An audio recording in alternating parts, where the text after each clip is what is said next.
সম্মানিত মুসলিয়ান একরাম,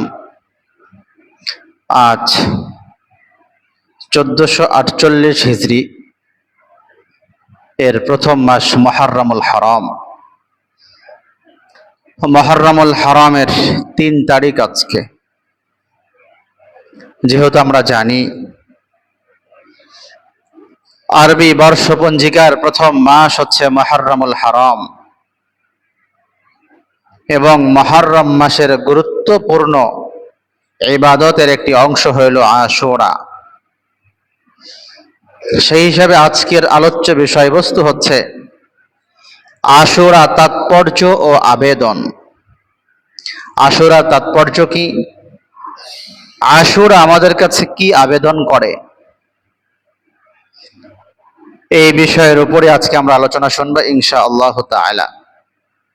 সম্মানিত মুসলিয়ান ইকরাম, প্রথম পয়েন্টে আলোচনা শুনবো হিজরি সন, গুরুত্ব ও তাৎপর্য। হিজরি সনের প্রথম মাস মুহররমুল হারাম। নতুন হিজরির প্রথম নতুন বর্ষ শুরু হয়েছে 1448 হিজরি। প্রথম মাস হচ্ছে মুহররমুল হারাম এবং হিজরি সনের গুরুত্ব মুসলিম বিশ্বে অনেক বেশি রয়েছে। এই জন্য যে আমাদের ইবাদত বন্দেগীগুলোর সম্পর্ক হচ্ছে হিজরি সনের আরবি মাসগুলোর সাথে। হিজরি সনের সূচনা সাইয়েদনা ওমর ইবনুল খাত্তাব রাদিয়াল্লাহু তাআলা আনহুর শাসনকালে রাসূলের হিজরতের 17তম বছর। ওমর ইবনুল খাত্তাব রাদিয়াল্লাহু তাআলা আনহু ওই সময় খলিফাতুল মুসলিমিন। বিভিন্ন এরিয়া থেকে, বিভিন্ন রাষ্ট্র থেকে, মুসলিম খেলাফতের বিভিন্ন অংশ থেকে বিভিন্ন চিঠি পত্রগুলো যখন আসছিল, চিঠি পত্রে যে তারিখ লেখা ছিল, তারিখ ঠিক থাকলেও বছরটা নির্ণয় করা বড় কঠিন হয়ে যাচ্ছিল। কেননা তারিখ তো সুনির্দিষ্ট এজন্যই থাকবে যেহেতু আল্লাহ পাক রব্বুল আলামিন আসমান সমূহ এবং জমিন সৃষ্টির দিন থেকেই মাসের গণনা 12 মাসের মধ্যেই সীমাবদ্ধ করেছেন। তো সেই হিসাবে মাসগুলো ঠিকই ছিল, তারিখ ঠিকই ছিল। কিন্তু দেখা যাচ্ছে কোনো একটা বিষয়ের ফরমান জারি করা হয়েছে, তারিখ মাস ঠিক আছে, কিন্তু মূলত এটা কোন বছরের, চলতি বছর নাকি আগের বছর নাকি তার আগের বছর বোঝা তো মুশকিল হয়ে দাঁড়িয়েছিল। তো বিভিন্ন জায়গা থেকে যখন ওমর ইবনুল খাত্তাব রাদিয়াল্লাহু তাআলা আনহুর কাছে প্রস্তাব আসা শুরু হলো, খলিফাতুল মুসলিমিন মাস এবং তারিখ ঠিক থাকলেও বর্ষপঞ্জিকা বছরের সুনির্দিষ্ট বছরটা আমাদের বুঝতে কষ্ট হচ্ছে, এই জন্য বর্ষপঞ্জিকা তৈরি করা উচিত। এরপরে বিভিন্ন প্রস্তাব আসতে থাকে, তাহলে এটা কোন সময় থেকে আমরা হিসাব করা শুরু করতে পারি? এক একজন এক এক রকম প্রস্তাব দেন। কেউ বললেন ঈসাই সন যেটা সেটাই ঠিকঠাক, তাহলে সরকারে দু আলম মুহাম্মদ রাসূলুল্লাহ সাল্লাল্লাহু আলাইহি সাল্লামের জন্মের যে তারিখ সেটা ঠিক থাকবে।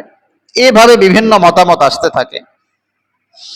সর্বশেষ সিদ্ধান্ত গৃহীত হয়, যেহেতু হিজরত হচ্ছে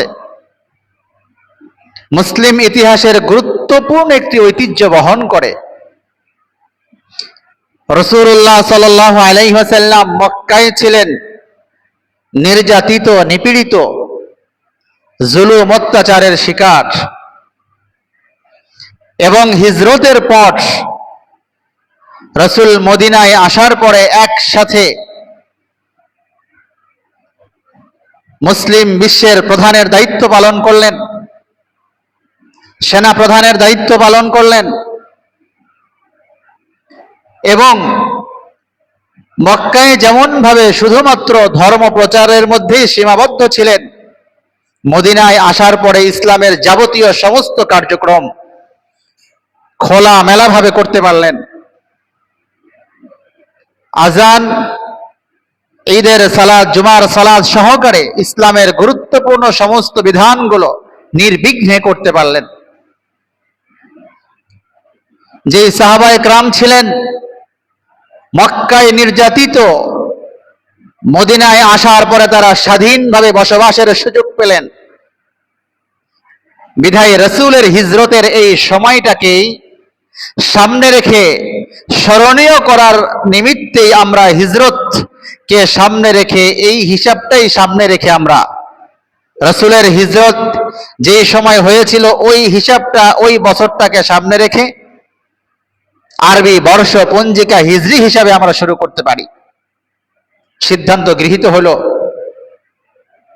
এটা ছিল রাসূলের হিজরতের 17তম বছর, রাসূলের ইন্তেকাল হিজরতের 11তম বছর।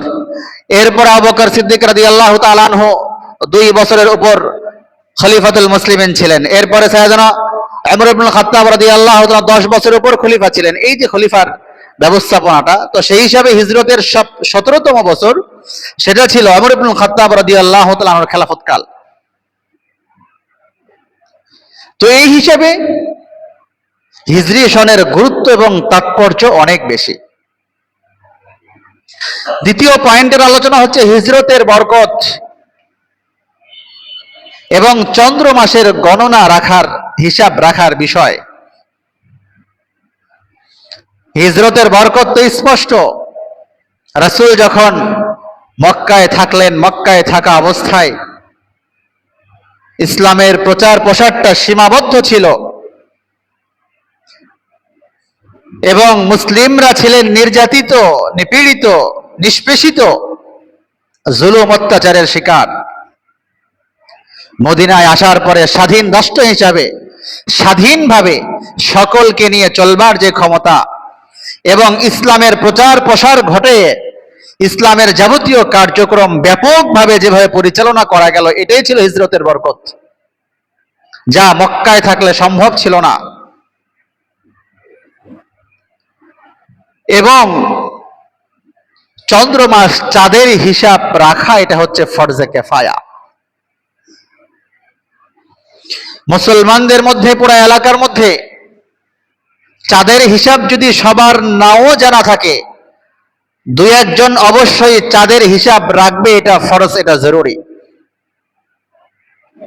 ফরজে কিফায়া যেহেতু, পুরা মহল্লার ভিতর থেকে 2-1 জন রাখলে যথেষ্ট। এই জন্য যে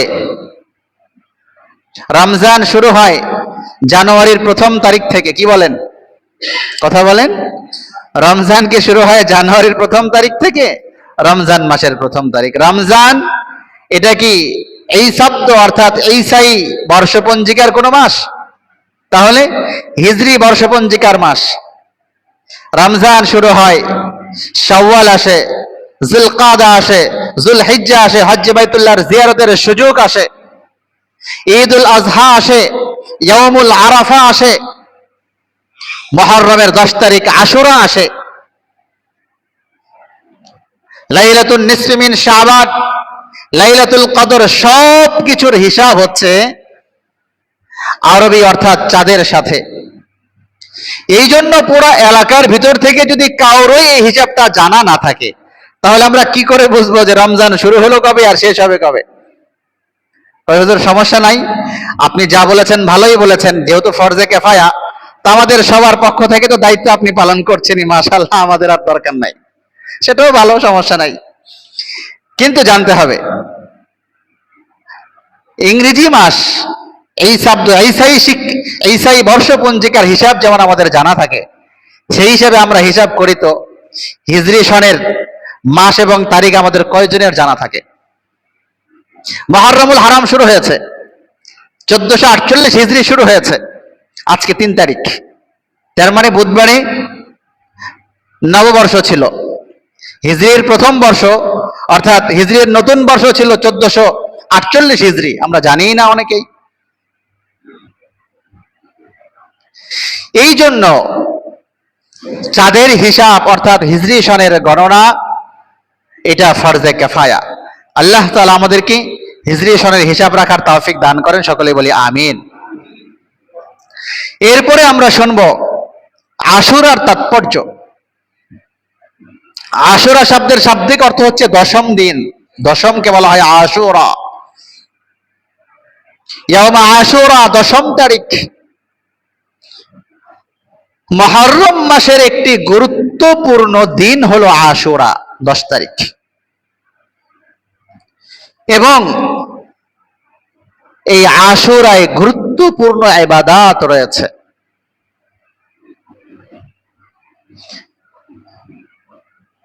আশুরার গুরুত্ব এবং এর ফজিলত আমরা সামনে শুনবো ইনশাআল্লাহ। ঐতিহাসিক দিক থেকে যদি দেখা যায়, মুহররমের আশুরার গুরুত্বপূর্ণ কিছু ইতিহাস, এর মধ্যে সবচেয়ে বিশুদ্ধ যে ইতিহাস, মুসলিম শরীফের বর্ণনা 2712 নম্বর হাদিস, রাসূলুল্লাহ সাল্লাল্লাহু আলাইহি ওয়াসাল্লাম যখন মক্কা থেকে হিজরত করে মদিনায় গেলেন, বিশ্বনবী মুহাম্মদুর রাসূলুল্লাহ সাল্লাল্লাহু আলাইহি ওয়াসাল্লাম মক্কা থেকে হিজরত করে মদিনায় চলে গেলেন। মদিনায় যাওয়ার পরে দেখেন মদিনার ইহুদি সম্প্রদায় মুহররমের 10 তারিখ আশুরায় রোজা রাখতেছে। রাসূল জিজ্ঞাসা করলেন, মুহররমের 10 তারিখ আশুরা, ইয়াউমুল আশুরা, আশুরার 10ম তারিখ আশুরায় তোমরা কেন রোজা রাখো? ইহুদি সম্প্রদায় বলে, শোনেন, আল্লাহ পাক রব্বুল আলামিন আমাদের নবী সাইয়েদনা মূসা আলাইহিস সালাতু ওয়াস সালাম এবং বনি ইসরাইলকে যখন তাদেরকে ফেরাউনের দলবল তাদেরকে যখন ধাওয়া করে দরিয়ায়ে কুলজুম লোহিত সাগরের পাশে যখন তারা চলে যায়, আল্লাহ পাক রব্বুল আলামিন দরিয়ায়ে কুলজুম লোহিত সাগরে 12টি রাস্তা করে দিলেন। 12টি রাস্তা করে দিলেন। সাইয়েদনা মূসা আলাইহিস সালাতু ওয়াস সালাম এবং বনি ইসরাইল সেই রাস্তাগুলো দিয়ে পার হয়ে গেলেন। এরপরে যখন ফেরাউন তার দলবল নিয়ে দরিয়ায়ে কুলজুম লোহিত সাগরে যখন নেমে গেল, মাঝামাঝি জায়গায় যাওয়ার পরে আল্লাহ পাক রব্বুল আলামিনের হুকুম অনুযায়ী দরিয়ায়ে কুলজুম লোহিত সাগরের সমস্ত পানিগুলো একত্রিত হয়ে ফেরাউন এবং তার দলবলকে চুবিয়ে মারলেন। আল্লাহ পাক রব্বুল আলামিন যেহেতু সাইয়েদনা মূসা এবং বনি ইসরাইলকে মুহররমের 10 তারিখ আশুরায় ফেরাউনের ধাওয়া থেকে নিষ্কৃতি দিয়েছিলেন, এই হিসাবে সাইয়েদনা মূসা আলাইহিস সালাতু ওয়াস সালাম মুহররমের 10 তারিখ আশুরার দিন রোজা রাখতেন। এই জন্য আমরাও রোজা রাখতেছি। রাসূল বললেন, নাহনু আহাক্কু বিমূসা মিনকুম ফাসামাহু ওয়া আমারা বিসিয়ামিহি, যেহেতু তোমরা রোজা রাখো তাহলে তো সাইয়েদনা মূসা আমার ভাই, আমি বেশি হকদার রোজা রাখার। এজন্য রাসূল আদেশ করলেন, ওয়া আমারা বিসিয়ামিহি, সামনে থেকে রোজা রাখতে হবে। তো এইটা হচ্ছে মুসলিমের বর্ণনা, সবচেয়ে বিশুদ্ধ বর্ণনা। মুহররমের 10 তারিখ আশুরায় আল্লাহ পাক রব্বুল আলামিন সাইয়েদনা মূসা আলাইহিস সালাতু ওয়াস সালাম এবং বনি ইসরাইলকে ফেরাউনের হাত থেকে নিষ্কৃতি দিয়েছিলেন।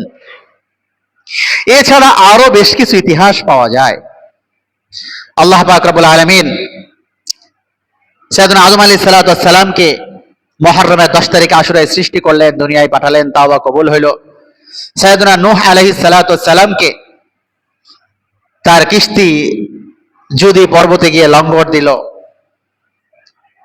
এরপরে সাইয়েদনা ইউনূস আলাইহিস সালাতু ওয়াস সালামকে আল্লাহ পাক রব্বুল আলামিন মুহররমের 10 তারিখ আশুরায় মাছের পেট থেকে নিষ্কৃতি দিলেন। এরপরে সাইয়েদনা ঈসা আলাইহিস সালাতু ওয়াস সালামের জন্মগ্রহণ, সাইয়েদনা ইব্রাহিম আলাইহিস সালাতু ওয়াস সালামকে আল্লাহ পাক রব্বুল আলামিন নমরুদের আগুন থেকে নিষ্কৃতি দিলেন। এই যে ইতিহাসগুলো, শুধুমাত্র একটা ইতিহাস, সাইয়েদনা মূসা আলাইহিস সালাতু ওয়াস সালামকে আল্লাহ পাক রব্বুল আলামিন ফেরাউনের হাত থেকে নিষ্কৃতি দিয়েছিলেন, যেটা বিশুদ্ধ বর্ণনায় আসছে। এছাড়া বাকি যে ইতিহাসগুলো, কিছু আছে ইসরায়েলি বর্ণনা আর কিছু আছে জাল ভিত্তিহীন দুর্বল, বাকি একটা বিশুদ্ধ। এছাড়া বাকি যেগুলি আছে এর মধ্যে কিছু আছে নির্ভরযোগ্য, কিছু আছে অনির্ভরযোগ্য, কিছু আছে দুর্বল, কিছু আছে বানাওয়াট, কিছু আছে ইসরায়েলি বর্ণনা। যাই হোক, ওইদিকে আমরা যাচ্ছি না। সর্বশেষ 61 হিজরি 680 খ্রিস্টাব্দে স্মরণকালের মানব ইতিহাসের নির্মমতম হৃদয় বিদারক যে ঘটনা ঘটে যায়, মুহাম্মদ রাসূলুল্লাহ সাল্লাল্লাহু আলাইহি ওয়াসাল্লামের দৌহিত্র রাসূলের নাতি সাইয়েদনা হুসাইন রাদিয়াল্লাহু তাআলা আনহু পরিবারের 72 জন সদস্য নিয়ে ইরাকের ফুরাত নদীর তীরে কারবালা নামক প্রান্তরে সপরিবারে 72 জন সদস্য সহকারে শহীদ হতে হয়, শাহাদাত বরণ করতে হয়। এটা হচ্ছে স্মরণকালের মানব ইতিহাসের নির্মমতম ঘটনা। এই ঘটনাটিও ছিল মুহররমের 10 তারিখ আশুরায়। তবে সাইয়েদনা হুসাইন রাদিয়াল্লাহু তাআলা আনহুর শাহাদাত বরণ সপরিবারে, এর কারণে মুহররমের 10 তারিখ আশুরা দামি হয়ে যায় নাই। মুহররমের 10 তারিখ আশুরা আগের থেকেই দামি ছিল, সম্মানিত ছিল। ঘটনাক্রমে সাইয়েদনা হুসাইন রাদিয়াল্লাহু তাআলা আনহুর শাহাদাতটাও মুহররমের 10 তারিখ এই দিনে ঘটে গিয়েছে। এই ছিল মোটামুটি ঐতিহাসিক ট্র্যাজেডি গুলো। এখন আমরা শুনবো মুহররম উপলক্ষে এবং মুহররমের আশুরা উপলক্ষে